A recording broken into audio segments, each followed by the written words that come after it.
essentially imaginative, dragons have captured mine for centuries. I find it so cool that cultures across the globe feature dragons in their folklore. I mean, how did they all get the same idea? Maybe dragons were real after all.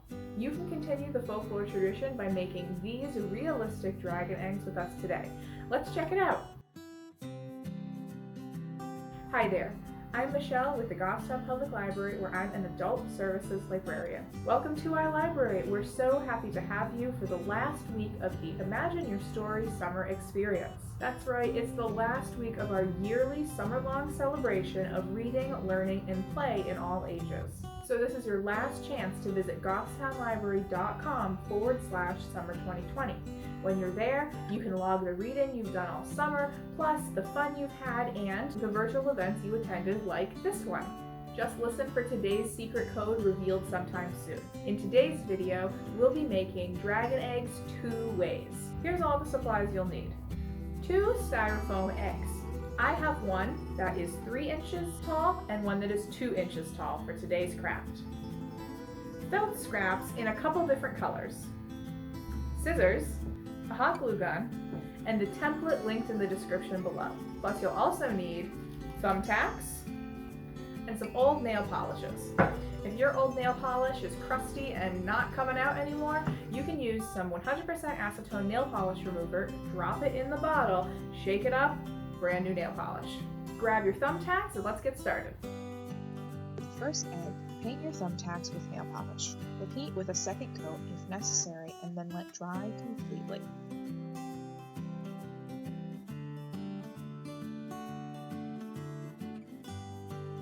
To cover a 2-inch tall styrofoam egg, you'll need about 200 painted thumbtacks.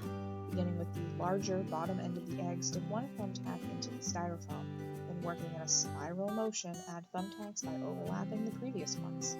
This will hold the thumbtacks in place while creating a scaled look. Continue in this way until you have covered the surface of the egg.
Once you're done, you can paint the egg with Mod Podge or clear glue to secure the thumbtacks. To make the second style egg, begin by cutting the template linked in the description.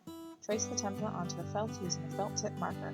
I'd suggest using one main color and then another alternate color as an accent.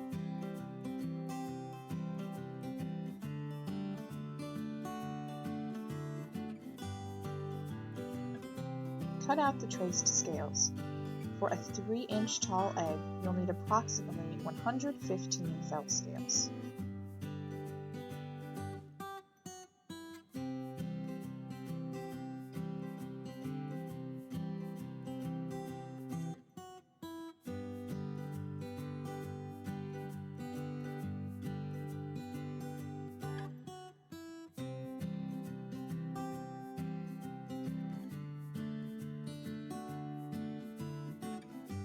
Beginning with the larger bottom end of the egg and working with low heat, hot glue the scales to the egg. For the first row, the points of the scales should converge around the middle of the bottom like a flower.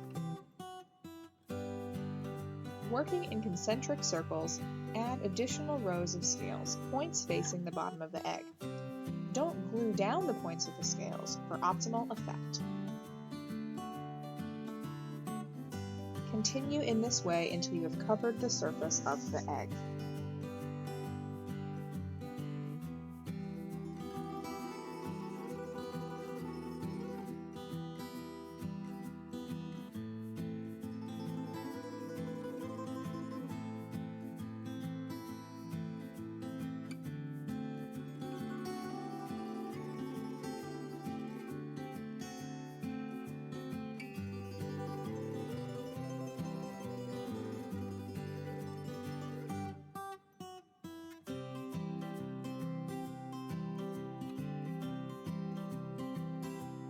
Now will be a good time for me to tell you that today's secret code is DragonTales3.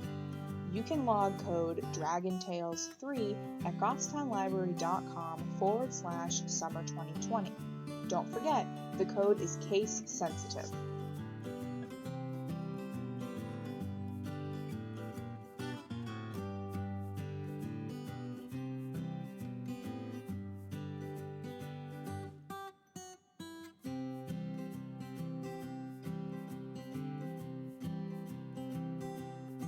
And there you have it, 2 dragon eggs with 2 different methods. Which one did you like best? Did you try them both? Let us know in the comments, and leave any tips and tricks that made you successful with this craft. Be sure to log the secret code that you heard in today's video at goffstownlibrary.com/summer2020. And while you're there, visit the Get Crafty mission to earn even more tickets to the grand prize raffle, which includes $50 in gift cards in each gift bag. And like I said, this is your last week to do it, so don't delay. Like and share this video if you got something out of it, and don't forget to subscribe. Even though the summer experience is over, we still have book talks for all ages, story times, how-tos, crafts, and more featured on our channel. I'll see you soon for another how-to video. Again, I'm Michelle for the Goffstown Public Library, and I'll check you out later. Bye!